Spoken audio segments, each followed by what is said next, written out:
The book Pachinko is one of the most influential books to the present-day Koreans as it retells the history of the 1910 annexation of Korea.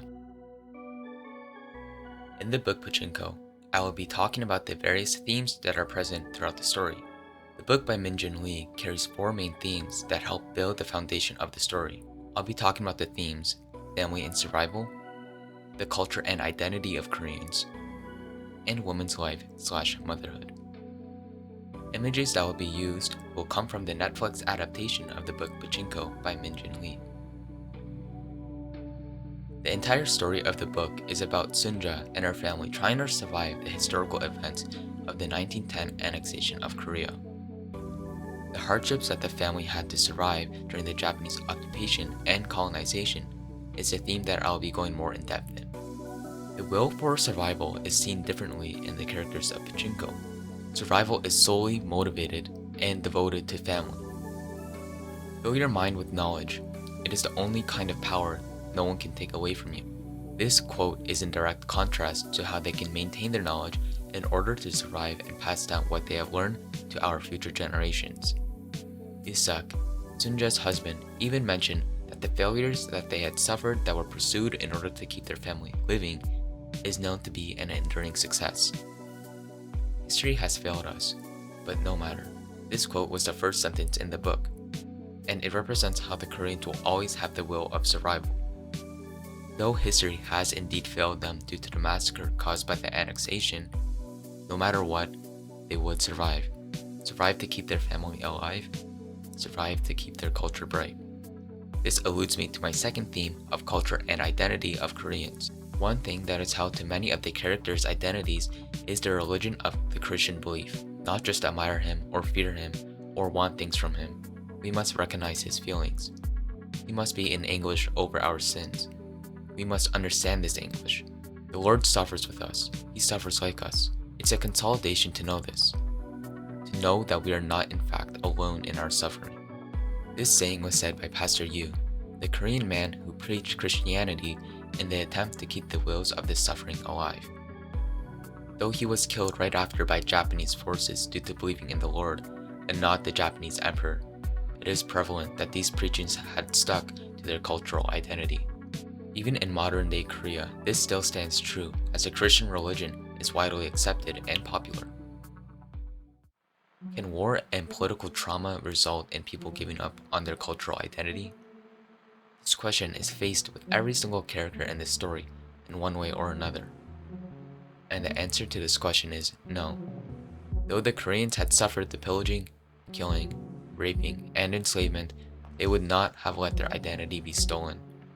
It was the one thing they couldn't have stolen from them. Fill your mind with knowledge. It is the only kind of power no one can take away from you.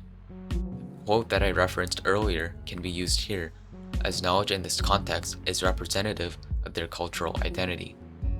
They cannot be stripped of their culture, as it is something that would be brought down to their grave.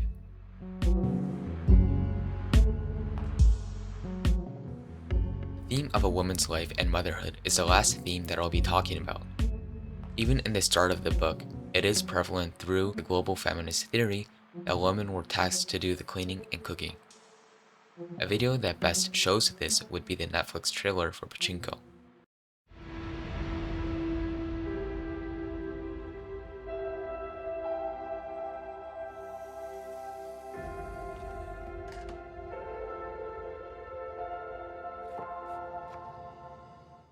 Mother, bound to the kitchen, chopping Korean radishes, careful not to mutter a single word in front of the matchmaker.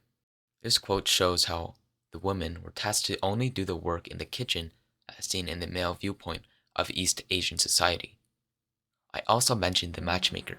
The matchmaker was hired by rich Japanese men who are in search of Korean women to breed and to quote-unquote have fun with. Sunja, just a 13-year-old girl, was picked by the matchmaker and had been taken by a rich man of the name of Hansu.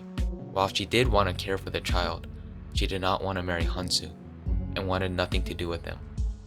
Sunjaya, a woman's life is endless work and suffering. There is suffering and then more suffering. It is better to expect it. No, you are becoming a woman now. So you should be told this. For a woman, The man you marry will determine the quality of your life completely. A good man is a decent life. A bad man is a cursed life. But no matter what, always expect suffering, and just keep working hard. No one will take care of a poor woman, just ourselves. This powerful quote is thematically connected to the theme of women choices. A woman in Korea during the annexation of the Japanese is born to understand that her life will be miserable. As Huni, Sunda's mother, said, "The man you marry will determine the quality of your life completely." And this is very true. In the book, women are often married by the selection governed by the matchmakers, so that they will have no choice in who they marry. This act of power of the Japanese really shows how defenseless and weak the common woman's life had become. The saying of how a woman's life is endless work and suffering really shows the connection to the theme of a woman's life and how it consists of engaging in sexual relationships, consisting of suffering from work to keep the children alive, and most importantly, to keep themselves alive. I hope you can understand the thematic elements that I picked to describe the book Pachinko, and that you can take in the work that I have presented. And here are my works cited.